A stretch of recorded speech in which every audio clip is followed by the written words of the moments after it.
special Ask Earl Anything on concert toms. And today we're going to take some questions I've gotten over the years on concert toms. I have a lot of videos on concert toms, and recently I changed the heads on these concert toms. Now I've had comments over the last couple years from guys saying, why don't you change the heads on your concert toms? Well, you know, heads cost money and comes down to money. I had a session recently and I decided, you know what, I'm going to change my heads. So the heads on my concert toms, for the last few videos I've done, 2 Carpenters videos, and there's plenty more coming, with the concert tom kit set here in the main room, has been Remo Clear Ambassadors on the Pearl Fiberglass toms. And the reason I went with clear ambassadors over pinstripes or coated is the classic Phil Collins sound. Now I haven't done a Phil Collins cover in a long time. Actually, with the concert toms, I should say. I did a song called Follow You, Follow Me, one of my highest played, probably in my top 10 videos of getting hits. I started doing concert tom videos back with Do They Know It's Christmas, the Band-Aid song, about two years ago solidly. Right around Christmas time I did that cover, and I pulled it out and stuck it in the room. I would use concert toms periodically, but that was the one I really used the whole concert tom kit on. And that's where I was thinking at that point, maybe I should get rid of these things. You know, I never used them for anything. But since I started doing a lot of drum covers, the concert tom kit has become a favorite, and I invested some money over the last 2 years in it, especially with the rims mounts to make it easier to mount on this kit or to mount on a rack. I still have not acquired a 12-inch tom or a 6-inch tom, and I keep looking. Last time I saw a Pearl 6-inch tom was about $250. I have to be honest about this kit. I've not spent that much money on these drums. I guess I got the original drums for a trade of 2 Peisty 602s that were not Blue Label. They were just regular old 602s that I had with a friend who makes DMR drums, DMR custom drums, my friend Dan. And he traded those 2 cymbals to sell on eBay, and I got the concert toms. The concert toms were white at the time. They were a completely white Pearl kit with really some ripped coating on it. And I decided to take the coating off a la Hal Blaine and go completely fiberglass. Now, I didn't get the idea from Hal Blaine, believe it or not. In 1987, I did a recording session in Nashville with a band called Saved by Grace. And there's a story in one of my early drum talks on a guy named John Hammond, who played drums on that album with myself. I got kicked off the album, and that's a whole story in itself.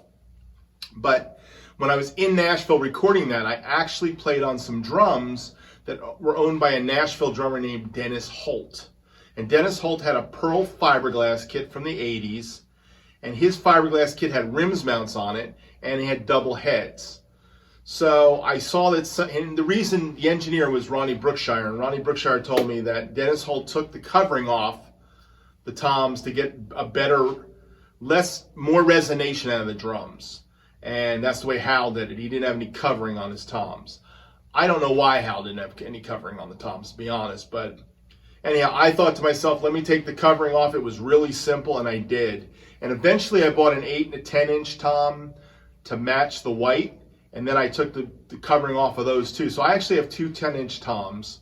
I have an 8, 10, an extra 10, 13, a 14, a 15, and a 16. And I put brand new heads on all the drums.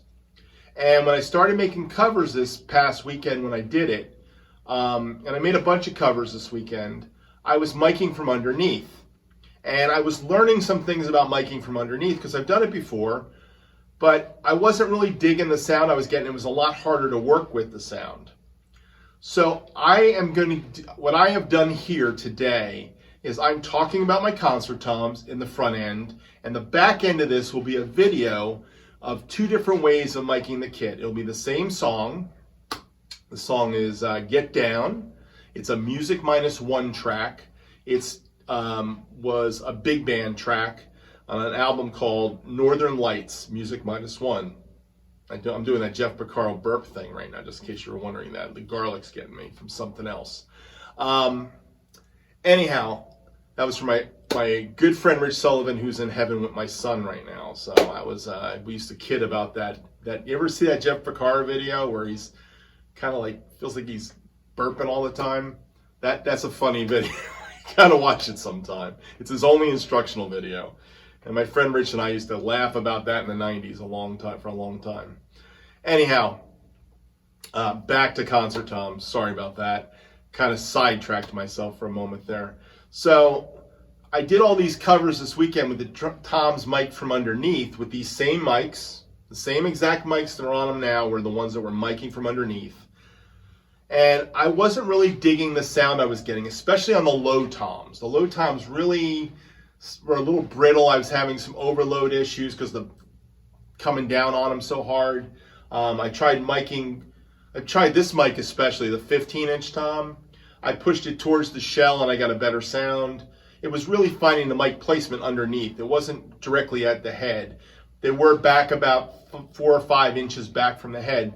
But I don't know, I did this cover of Get Down yesterday, and I was goofing with it after work.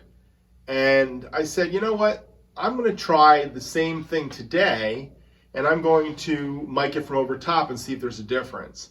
And I'm finding out there's a remarkable difference between miking from over top on a concert tom versus underneath. Now, I saw a lot of guys back in the days in the 70s and 80s when concert toms were kind of popular. In live shows, they would mic them from underneath. I think you had more control and more isolation. But in the studio, the truth of the matter is a lot of the Hal Blaine stuff was done with 2 mics over the kit in different spots, stereo miking, and rarely had mics on every drum. Now, as Neil Peart started doing stuff with concert toms, a lot of other guys back as we moved deeper into the 70s, more into the 80s, miking every drum became much more popular because you came into 24-track multi-track tape and 16-channel multi-track tape, and it was not uncommon to be able to take a few tracks for toms and do a stereo mix where they'd actually mix the toms onto a stereo track and a kick and a snare and an overhead track. And so that's 6 tracks right there. You know, if you're using 16-track tape and you've got to put a lot of other stuff on it, that's really all you got back in those days. Six tracks dedicated for drums on a 16-track was a big deal.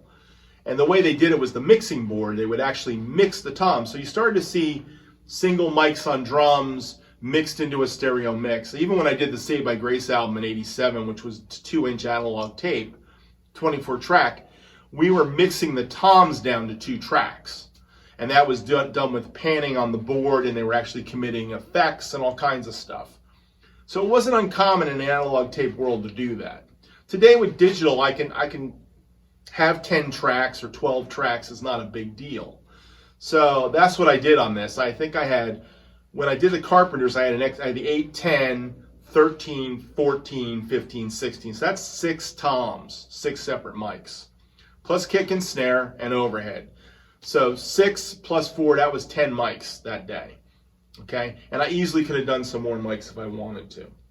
For this song, it's the same setup for both songs. I just switched them from underneath to above. And what I did also was I wanted you to hear the track, a little bit of the track when I'm playing groove mostly. And when I got to doing fills, I would pull the track out and I would either give it to you with reverb on it or without reverb. And I think there's a difference when you put reverb on the open toms versus without it. But I think also without the reverb, you get to hear the real sound of the drums and the pitches of the drums. I didn't do any retuning of the drums, so the drums are the same tuning. I will say single-headed toms are different to tune than double-headed toms because you don't have that sympathetic bottom head to resonate off of. Also, on this cover, there's no tape. I didn't put any tape on the toms. I did find when I was miking from underneath, the tape kind of helped it. And you'll notice that in the toms, especially the lower toms, actually have a sound where it's got a little bit of that overtone thing coming off the head. And that's coming from the underneath, being mic'd underneath. I noticed that kind of went away when I mic'd it from over top. So without any tape on the toms, going for that really 70s dead thing, which I've done on a lot of covers this year. When you see this concert tom kit up, it's mostly been in Studio B the past year, and I put a lot of tape on them. Even on the Carpenter's tune, I had a lot of tape on those two tunes. This particular kit today has no tape. So we got no tape on the toms. Took all the tape off and just got the clear tone of the head of the drums.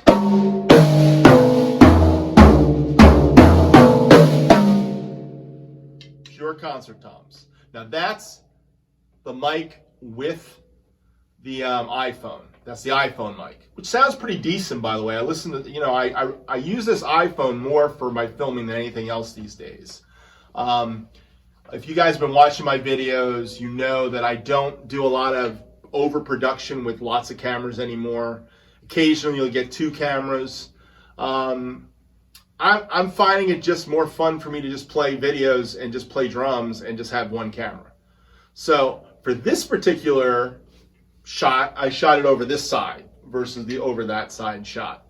So you're getting a little bit of my hi-hat. I will tell you that on this song that you're going to hear at the end, I am reading a chart.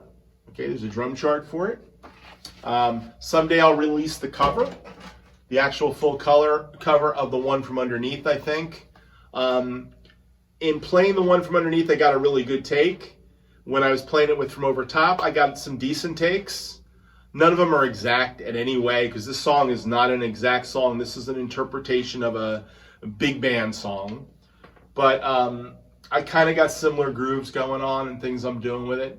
So maybe one day I'll release the other one too. I don't plan on it at this point.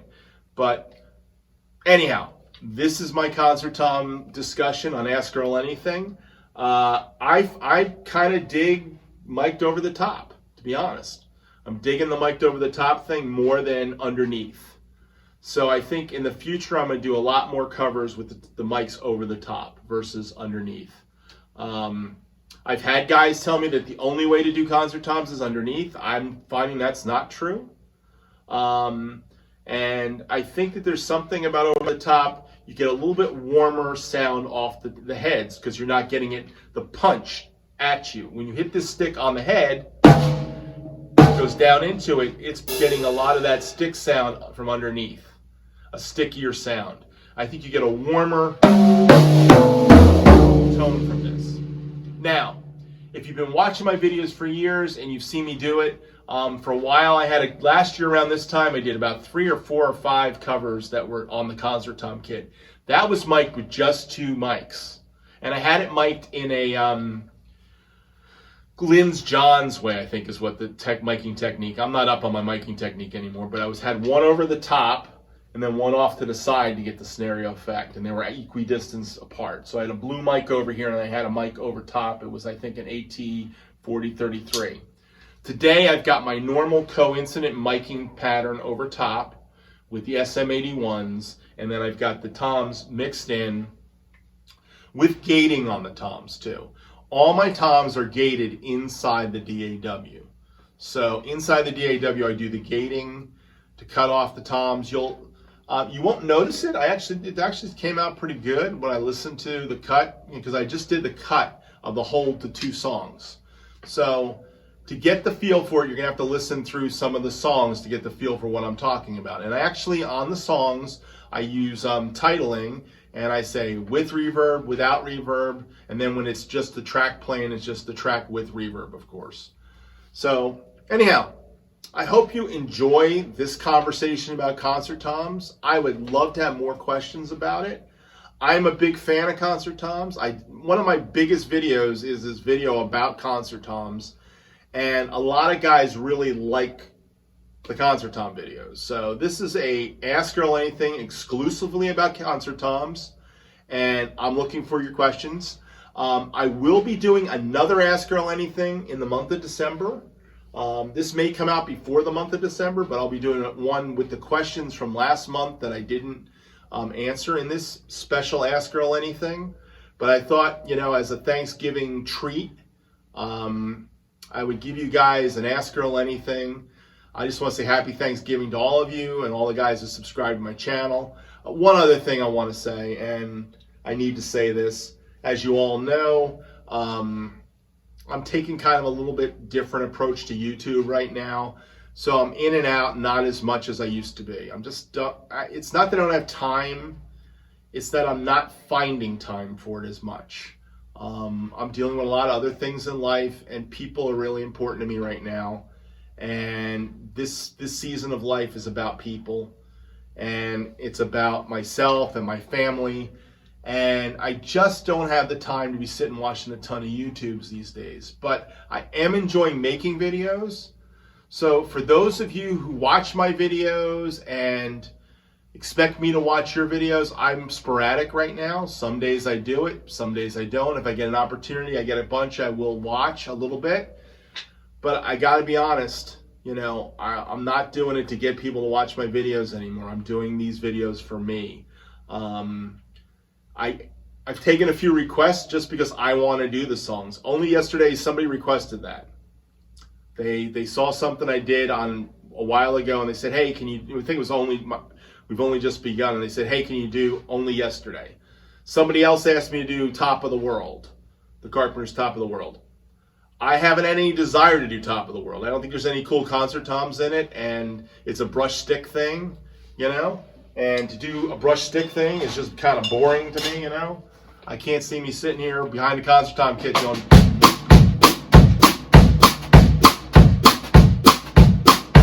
I can play Top of the World. I just don't want to. I'm just going to be honest with you.